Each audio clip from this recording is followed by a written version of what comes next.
എല്ലാവർക്കും നമസ്കാരം. ഇന്ന് വായനാ ദിനമാണ്.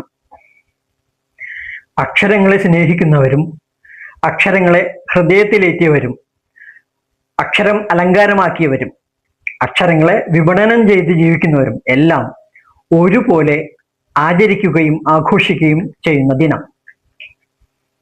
ഈ ദിവസം ഞാൻ നിങ്ങൾക്ക് മുമ്പിൽ നിൽക്കുന്നത് വൈക്കം മുഹമ്മദ് ബഷീറിന്റെ അത്രയധികം പേരൊന്നും അറിഞ്ഞിട്ടില്ലാത്ത ഒരു കഥയെക്കുറിച്ച് പറയാനാണ്. ഇന്ന് രാവിലെ തന്നെ തൃശൂർ ഗവൺമെന്റ് മെഡിക്കൽ കോളേജിൽ ഫോട്ടോഗ്രാഫറായി ജോലി ചെയ്യുന്ന എൻ്റെ ഒരു അടുത്ത സുഹൃത്തായ മധുസൂദനൻ എനിക്കൊരു കഥ അയച്ചു തന്നു. വൈക്കം മുഹമ്മദ് ബഷീറിൻ്റെതാണ് കഥ. പേര് ക്രിസ്ത്യൻ ഹെറിറ്റേജ്. ആഴത്തിലുള്ള വായനാ സ്വഭാവമുള്ള ആളാണ് മധു. ഈ കഥ ദീപികയിൽ പ്രസിദ്ധീകരിച്ചതാണെന്നും ഈ കഥയെ പരിചയപ്പെടുത്തിയത് ദില്ലിയിൽ താമസിക്കുന്ന പ്രശസ്ത മലയാളി പത്രപ്രവർത്തകനും യൂട്യൂബറുമായ ഗോപാലകൃഷ്ണനാണ് എന്നും പറഞ്ഞുകൊണ്ടാണ് കഥയുടെ PDF എനിക്ക് അയച്ചു തന്നത്.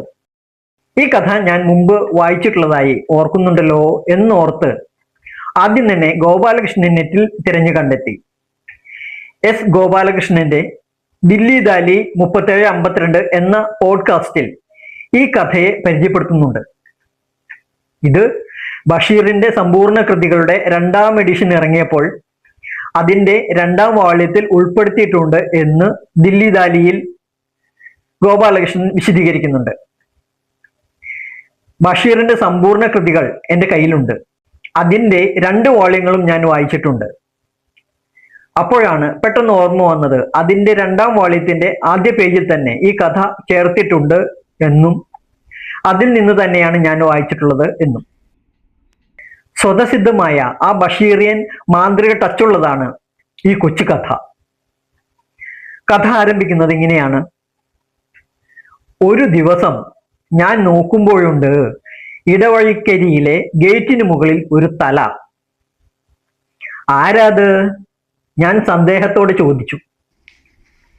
ഒന്ന് കാണാൻ വന്നതാണ്, തല പറഞ്ഞു. കയറി വരൂ. ആ തലയും പിന്നാലെ കറുത്തു കുറുകിയ ഒരു ശരീരവും മടിച്ചു കയറി വന്നു. ചങ്ങനാശ്ശേരിക്കാരനായ തൊമ്മി എന്നൊരാളായിരുന്നു അത്. അന്ന് ബഷീറിന്റെ വീട്ടിൽ താമസിച്ച് പിറ്റേന്ന് പ്രാതലും കഴിച്ചു പോകുന്ന തൊമ്മിയും അതിന്റെ തുടർച്ചയായി ഉണ്ടാകുന്ന ചില സംഭവങ്ങളുമാണ് വെറും 2 പേജിൽ ഒതുങ്ങുന്ന ഈ കഥ. ഈ കഥ വായിച്ചപ്പോൾ എൻ്റെ ഓർമ്മകൾ പെട്ടെന്ന് ബേപ്പൂരിലെ വൈലാലിൽ വീട്ടിലേക്ക് പറന്നുപോയി. ഈ കഥയുടെ തുടക്കത്തിൽ പറയുന്നത് പോലെ ഞാനും അദ്ദേഹത്തെ കാണാൻ വേണ്ടി പതുങ്ങി പോയിരുന്നു ആ വീട്ടിൽ. 1982 അത്. അക്കാലത്ത് തിരുവനന്തപുരത്ത് നിന്നും പ്രസിദ്ധീകരിച്ചിരുന്ന സംക്രമണം എന്ന സാഹിത്യ മാസികയിൽ ഞാനും പ്രവർത്തിച്ചിരുന്നു. മാസികയുടെ പ്രചാരണത്തിനും പ്രമുഖ സാഹിത്യകാരന്മാരെ നേരിൽ കണ്ട് സംസാരിച്ച് സാഹിത്യകൃതികൾ ശേഖരിക്കുന്നതിനുമായി ഇടയ്ക്ക് കേരളം ഒട്ടാകെ കറങ്ങുക എന്നത് മാസിക പ്രവർത്തനത്തിന്റെ ഭാഗമായിരുന്നു. അതിൽ ഒരു യാത്രയിലാണ് ഞാൻ വൈലാലിൽ വീട്ടിലെത്തുന്നത്. വളരെ നിർവികാരതയോടെയായിരുന്നു അദ്ദേഹം സംസാരിച്ചു തുടങ്ങിയത് എന്ന് ഞാൻ ഓർക്കുന്നു.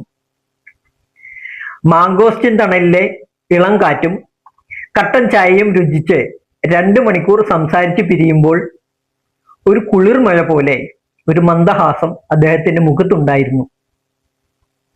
വാതിൽപ്പടിയിൽ ഫാബിത്ത നിൽപ്പുണ്ടായിരുന്നു നിറചിരിയോടെ.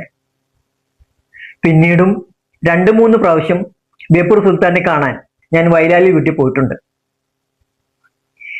ഈ ഓർമ്മകൾക്ക് ഇപ്പോഴും എന്തൊരു തെളിച്ചം എന്ന് വളരെ സന്തോഷത്തോടെയാണ് ഞാൻ ഇവിടെ രേഖപ്പെടുത്തി വെക്കുന്നത്.